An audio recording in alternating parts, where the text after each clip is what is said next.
कारीगर को 25,000 रुपए के बजट में अगर आपको एक वैल्यू फॉर मनी डिवाइस चाहिए तो आईटेल P70 एक ऐसा स्मार्टफोन है जो बजट सेगमेंट के अंदर काफी एक्साइटिंग फीचर्स के साथ आता है।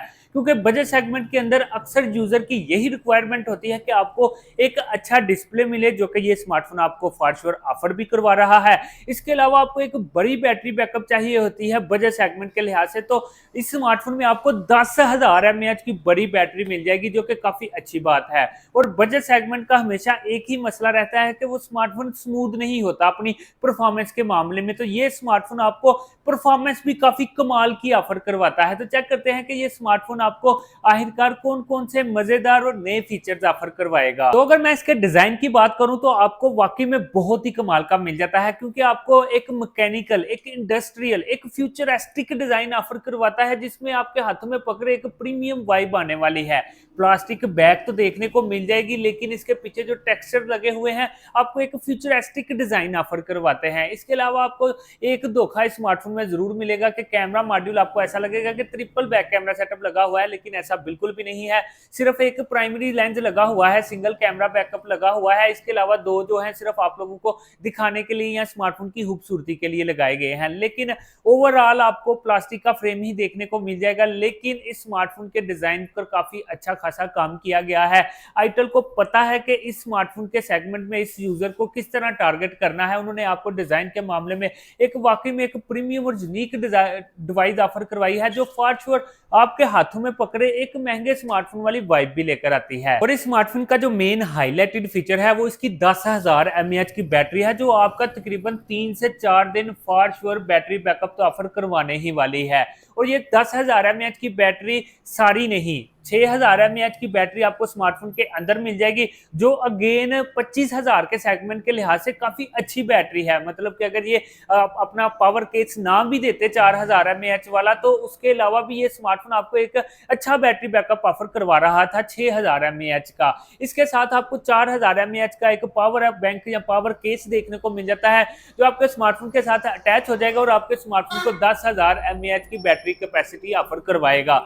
इसके अलावा आपको स्मार्टफोन में 18 वाट का चार्जर भी मिल जाता है, जो काफी अच्छा है। आपको मींस के चार्जिंग टाइम भी अच्छा मिलने वाला है। इन शॉर्ट मैं बस यही कहूंगा कि मेरे हाल में 25,000 रुपए के बजट में ये स्मार्टफोन आपको बैटरी बैकअप सेंट्रिक फोन है, जो आपको एक अच्छा बैटरी बैकअप ऑफर करवा रहा है। और इसके अलावा भी ओवरऑल अगर इस डिवाइस को चेक किया जाए तो वो भी आपको काफी एक्साइटिंग फीचर्स ऑफर करवाती है। क्योंकि अगर मैं इसके अंदर पेटे की बात करूं तो आपको 6.67 का H D plus sunlight display देखने को मिल जाता है, जो फॉर श्योर ब्राइटनेस भी काफी अच्छी लेकर आता है और आपको एक इंडोर और आउटडोर एक्सपीरियंस भी कमाल का ऑफर करवाता है कि आप इस पर अगर कंटेंट भी कंज्यूम करेंगे तो एक ब्राइट वाइब्रेंट डिस्प्ले आपको दिखाई देने वाला है, जो कि बजट सेगमेंट के लिहाज से वाकई में बहुत ही कमाल की बात है। इसके अलावा आपको इसकी स्मूथनेस के लिए 120 हर्ट्ज का रिफ्रेश रेट मिल जाता है, जिससे आपको एक स्मूथ एक्सपीरियंस मिल जाता है। मतलब कि 25,000 के बजट में इस वक्त आईटेल ने यही फोकस किया है कि आपको एक एक्सपीरियंस ऑफर करवाया जाए कि पाकिस्तानी अवाम को एक ऐसी डिवाइस दी जाए जो वाकई खरीदने के काबिल हो। क्योंकि दूसरे स्मार्टफोन्स को कंपेयर किया जाए इस बजट सेगमेंट के लिहाज से तो कुछ ना कुछ कमी छोड़ देते हैं, लेकिन ये स्मार्टफोन कोशिश करता है कि आपको तकरीबन हर किस्म की चीज जो आपकी बजट सेगमेंट में रिक्वायरमेंट्स हैं उनको कंप्लीट किया जाए। बेजल्स की बात की जाए तो स्मार्टफोन के डिस्प्ले की, तो हाँ वहां पर आपको थोड़े से एक्स्ट्रा देखने को मिल जाएंगे। आपको नॉच डिस्प्ले देखने को मिल जाएगा, और बजट सेगमेंट में नॉच डिस्प्ले मिल रहा है तो बेजल्स का तो कंप्रोमाइज करना ही पड़ेगा, क्योंकि बेजल्स इतने भी ज्यादा नहीं लेकिन यहाँ के इतने कम भी नहीं है, एक बजट सेगमेंट फोन के लिहाज से है। 10,000 mAh की बैटरी है, तो आपको ये फील हो रहा होगा कि 10,000 mAh का पावर बैंक तो काफी मोटा चौड़ा होता है, तो ये स्मार्टफोन भी काफी मोटा होगा, लेकिन ऐसा बिल्कुल भी नहीं है, क्योंकि आपको इस स्मार्टफोन में 7.98 mm की थिकनेस मिल जाती है, जो बहुत ही कमाल की है। इसके अलावा आप जब पावर केस लगाते हैं तो उसको लगाने के बाद भी ये स्मार्टफोन ज्यादा चौड़ा आपको दिखाई नहीं देगा। और इस स्मार्टफोन के वजन की बात करें तो आपको एक आम जो स्मार्टफोन है, कॉम्पैक्ट फोन है, उसका वजन देखने को मिलेगा 197 ग्राम, जो कि काफी इजी टू कैरी है, काफी पोर्टेबल है। मतलब कि 10,000 mAh की बैटरी भी ऑफर करवाई जा रही है, और वजन और थिकनेस भी इतनी ज्यादा नहीं कि आपकी पॉकेट में डाले हुए इसको आप बोझ समझें, आप इसको आसानी से कैरी कर सकते हैं। और इसके अलावा जो मजे वाली बात है, जो मुझे अट्रैक्ट भी कर गई है, वो ये है कि स्मार्टफोन में आपको IP54 की रेटिंग भी ऑफर करवाई जा रही है। हाँ, ये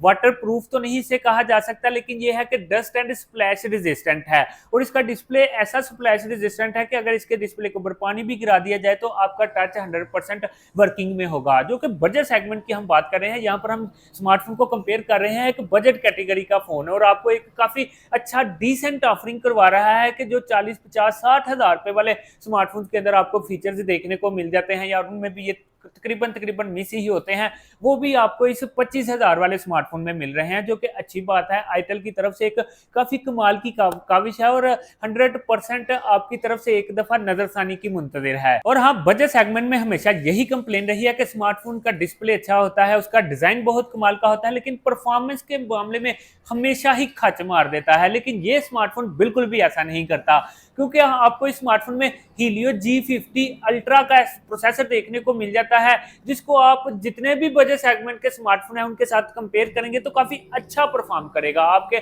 25,000 के बजट के लिहाज से काफी बिल्कुल ही कमाल का परफॉर्म करेगा। पबजी वगैरह भी आप इस पर प्ले कर सकेंगे, लेकिन इतने भी स्मूथ लेवल की तो नहीं, लेकिन आपको स्टैंडर्ड एक्सपीरियंस ऑफर करवाता है। इसके अलावा फ्री फायर के भी आप इस स्मार्टफोन में चस्के ले सकते हैं। और मजे की बात, आपको इस बजट के अंदर एक स्मूथ एक्सपीरियंस ऑफर करवाता है। आपकी एप्स ओपनिंग या इन चीजों को जब आप इस्तेमाल करेंगे स्मार्टफोन में, तो आपको एक डिले नहीं फील होगा, जो कि दूसरे बजट सेगमेंट के स्मार्टफोन काफी ज्यादा करवाते भी हैं। तो मैं यहाँ पर आईटेल को कहूंगा कि आप लोगों ने बहुत ही अच्छा काम किया है कि आप लोगों ने एक ऐसी डिवाइस ऑफर करवाई है 25,000 के सेगमेंट के लिहाज से, क्योंकि 25,000 के बजट के लिहाज से जो ऑडियंस होती है या जो यूजर होता है वो ऑलरेडी एक बजट सेगमेंट यूजर होता है, तो उसको एक ऐसा स्मार्टफोन चाहिए होता है कम से कम उसके डे टू डे टास्क को तो स्मूथली परफॉर्म करे। तो ये स्मार्टफोन बिल्कुल इजीली तरीके से इन चीजों को हैंडल कर जाता है, जो कि काफी अच्छी और एक्साइटिंग बात है। इसके अलावा इस स्मार्टफोन में आपको 4 GB की रैम मिल जाती है, 128 GB की इंटरनल स्टोरेज के साथ, और 4 GB की वर्चुअल रैम भी देखने को मिल जाती है। लेकिन 4 GB RAM more than enough है बजट सेगमेंट के लिहाज से। मैं बार बार इसलिए इसको बजट सेगमेंट का स्मार्टफोन कह रहा हूं कि आपने ये नहीं करना कि इस स्मार्टफोन को Oppo Reno 13F से आप मुकाबला करवाना शुरू कर दें, तो वहां पर ये स्मार्टफोन कंपेरेबल नहीं है। ये बजट सेगमेंट का स्मार्टफोन है, बजट कैटेगरी के लिहाज से ही इसको कंपेयर करना है। तो अपनी कैटेगरी के लिहाज से ये स्मार्टफोन पाकिस्तान का फिल वक्त, मैं ये तो नहीं कहूंगा कि टॉप नॉच या सबसे अच्छा है, लेकिन मैं ये कहूंगा कि one of the best smartphone में इसको शामिल किया जा सकता है। और अगर इसके ओएस की बात की जाए तो आपको इसमें आईटेल का अपना ही ओएस देखने को मिल जाएगा, जो कि एंड्रॉइड 14 बेस्ड है और काफी स्मूथ है। मैंने पर्सनल आईटेल के काफी स्मार्टफोन चेकआउट किए हुए हैं बजट सेगमेंट के लिहाज से। तो ये स्मार्टफोन कंपनी वैसे भी फ्लैगशिप लेवल या प्रीमियम स्मार्टफोन तो बनाती ही नहीं लाखों वाले, ये फोकस ही अपने बजट सेगमेंट कैटेगरी को करती है। तो वहां पर भी ये स्मार्टफोन कंपनी काफी अच्छा परफॉर्म कर रही है, और सॉफ्टवेयर के मामले में भी आपको एक डिसेंट सॉफ्टवेयर देखने को मिल जाता है। हाँ, इसमें आपको अपडेट्स वगैरह का कंपनी ने कुछ नहीं बताया कि कितने साल की मिलेंगी, लेकिन बजट सेगमेंट में वैसे भी ये एक फोकस पॉइंट नहीं होता, फिर भी ये स्मार्टफोन काफी अच्छा प्ले आउट कर जाता है अपने सॉफ्टवेयर के मामले में। और अगर मैं स्मार्टफोन की कैमरोग्राफी की भी बात करें तो बजट सेगमेंट के लिहाज से जितने भी स्मार्टफोन आते हैं कैमरे के मामले में थोड़ा सा नाराज करते हैं, लेकिन इस स्मार्टफोन की मैं ये बात कहूंगा कि ये नाराज तो करता है लेकिन इतना ज्यादा नहीं करता। आपको 13 मेगापिक्सल का बैक कैमरा मिल जाता है, 8 मेगापिक्सल का सेल्फी कैमरा मिल जाता है, जिसको अगर आप एक ब्राइट लाइट या एक अच्छी लाइट में इस्तेमाल कर रहे होंगे तो ये स्मार्टफोन दूसरे स्मार्टफोन्स के कंपैरेटिवली काफी अच्छा और डिटेल्ड में आपको रिजल्ट लेकर आएगा। और वीडियोग्राफी भी आपकी OIS EIS की तो इसमें सपोर्ट आपको नहीं देखने को मिलेगी, और हम एक्सपेक्टेड भी नहीं करते बजट कैटेगरी में कि आपको दें, लेकिन ये है कि आपकी वीडियोज शेकी आएंगी, फिर भी अगर वीडियोग्राफी को देखा जाए तो डिसेंट हैं, मतलब कि बजट सेगमेंट के लिहाज से काफी अच्छी हैं। हाँ, आपको फ्लैगशिप एक्सपीरियंस नहीं ऑफर करवाते। इसके अलावा स्मार्टफोन में आपको कैमरे के अंदर स्लोमो वाला फीचर भी देखने को मिल जाएगा, जो ऑफ कोर्स फॉर श्योर आप यूज तो नहीं करने वाले, लेकिन ये है कि आईटेल आपको ऑफर तो करवा रही है। और सेल्फीज वगैरह की भी बात करें तो काफी डिटेल्ड और शार्प लेकर आता है। In short at the end last पर मैं ये कहूंगा कि ये वो स्मार्टफोन है जो 25,000 रुपए के बजट में अगर एक यूजर खरीदना चाहता है तो वो उसके यूजर के पैसे भी पूरे करता है। मतलब कि आपको एक डिसेंट सी स्पेस ऑफर करवा देता है, जो आपको एक काफ़ी अच्छा और एक स्मूथ एक्सपीरियंस ऑफर करवाती है। मीन्स के 10,000 एमएएच की बैटरी मिल रही है। जिन बंदों को 25,000 रुपए के बजट के अंदर बड़ी बैटरी चाहिए, तो ये स्मार्टफोन बिल्कुल अच्छी ऑफरिंग करवा रहा है। और 18 वाट का चार्जर भी बिल्कुल भी कमाल का है। तो आपका क्या ओपिनियन है, आप इसे खरीदना पसंद करेंगे कि नहीं? क्योंकि मेरे ख्याल में इसको शॉट देना बनता है। मुझे कमेंट करके आपने जरूर बताना है। और स्मार्टफोन की ऐसी चटपटी अपडेट्स के लिए टीम कारीगर का हिस्सा बन जाए, ताकि आने वाली हर अपडेट आप तक टाइम पर पहुंच सके। इसके लिए आप सिर्फ हमें सब्सक्राइब कर दें।